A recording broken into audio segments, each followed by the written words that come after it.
Yo, what's going on, guys? And today we're talking about the Brooklyn Nets. Recently hired Kevin Ollie as an assistant. Now they went 45 and 37.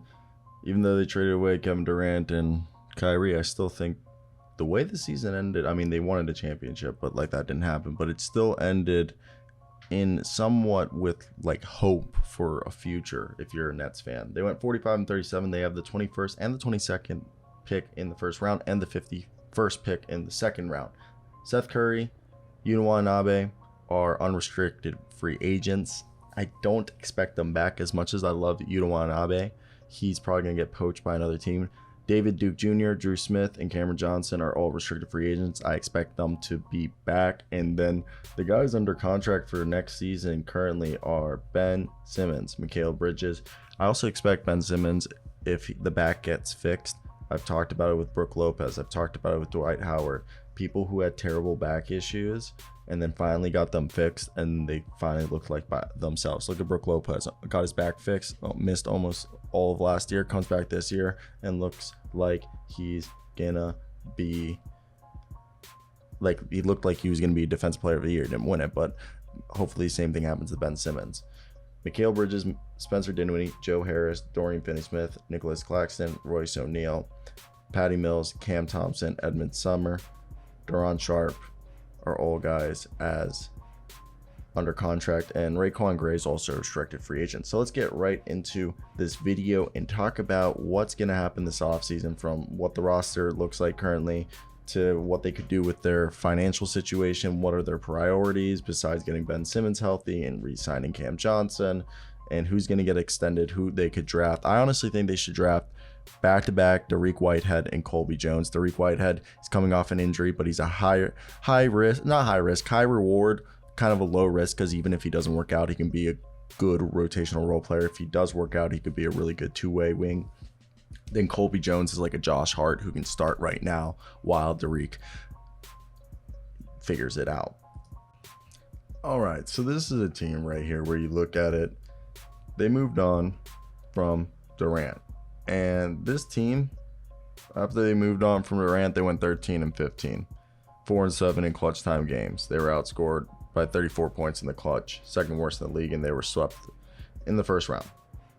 So this team is, going into this offseason, they don't have cap flexibility to reshape the roster, and it doesn't control its own first round picks for 4 seasons. So their foundational piece is Mikal Bridges. They have 2 first-round picks in this draft. Restricted free agent Cam Johnson's expected to come back, and the 8 players I mentioned, including Spencer Dinwiddie and Nick Claxton, are coming back. Ben Simmons' future is unknown. He's owed $78 million over the next 2 years and has played only 42 games in the last 2 seasons. Given that they've already traded 2 superstars, it's clear that they're not going to be a luxury tax, and they got out of repeater status. But they still have to shed, okay? So if they re-sign Johnson, that's like the thought. But if they re-sign Johnson, they're actually still a luxury tax team. So it's actually going to be crazy, because if they re-sign Johnson, they're going to have to shed $10 to $15 million to avoid being a first apron team. So maybe guys like Royce O'Neal, Edmund Summer, and a few others might be gone because they're trying to move. And they also have an $18.1 million trade exception that they can take back salary before June 30th. And it'll be interesting to see. Now, the big thing is getting Simmons healthy and then retaining Johnson. And I wonder if they're going to give an extension to Spencer Dinwiddie, who, Brooklyn wasn't the best in the fourth quarter with Dinwiddie on the floor, and Dinwiddie shot 28.9% from February 9th to the end of the year from 3. So I don't expect Seth Curry to come back. Royce O'Neal, I hope they give him an extension, but he seems like a contender will take him. And Joe Harris, they'll probably just try to move on from him. Now, shooting and rebounds is what this team needs. We went from second in 3-point percentage before the Durant trade to 18th in 3-point percentage. They ranked in the bottom half of the league in catch and shoot and off the dribble 3-point percentage, and they ranked 29th in offensive rebounding and 28th in second chance points. So I already told you what I thought with their first round picks. I could also see them taking like Bilal Coulibaly, Ray and Rupert. You know, if Chris Murray's there. But because they have 2 first-round picks in this year and a second. And the second, I could see them taking a big, maybe like a Deron Holmes. They have a future first from Philadelphia, top 8 protected in both 27, 28, and a top 29 and a 29 unprotected first from the Mavericks.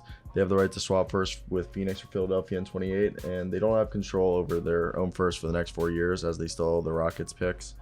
So that brings up interesting stuff. Now let's talk about some free agents they can go out and get. I don't think they're going to break the bank, but I think, again, shooting, I don't think guards are necessarily, I think the wings. I mean, Gary Trent, who's a shooting specialist who can shoot off the dribble and provide, you know, a little of playmaking, rebounding, and defense sometimes. He averaged 17.5 points, 3 rebounds, and 2 assists. Shot 37% from 3. He could be somebody. I doubt they bring back Bruce Brown. And Naz Reid would be a big that fits really well. He's a solid scoring big who can shoot and dribble pretty well for a big. And he's a better defender than people give him credit. He averaged 11.5 points and 5 rebounds for the seasons, but he averaged as a starter like 16. That's a guy that I could definitely see them bringing in. Same thing with P.J. Washington, who's like a combo forward who can, you know, be a pick and pop type big, small ball big, while then also being like a floor spacing forward who can, you know, provide versatility on defense. I think that's like another guy that really could help him out. Grant Williams, I think he's going to Houston, but Kelly Oubre could be a guy trying to rebuild still try to solidify his value. He averaged 20 points this past year. Yeah, he shot 32% from 3, but he's confident shooting those threes, and he's still an explosive athlete. He's definitely someone to look at. And Lonnie Walker's another explosive guard who showed some real efficiency and could come in and be a guy. If they want another guard and a young guy to develop, Trey Jones is an underrated point guard who, like his brother, doesn't turn the ball over really ever, takes care of it, and can score off the dribble, shot 46% from the field, isn't a three-point shooter, but maybe they develop that. Kobe White's another guy who wants to be a starter. He's got deep shooting range and quickness, just needs to be more consistent and play better defense. And then Ayo Dosunmu is another guy with some two-way potential. Those are all guys that they should look at. Jalen McDaniels, they could probably poach him from the Sixers if they outpay him. If they want to give Dennis Smith Jr., you know, another platform, he's a guy. Jalen Noel's another guy if they think he can be more consistent. These are all guys that I think they should give chances to.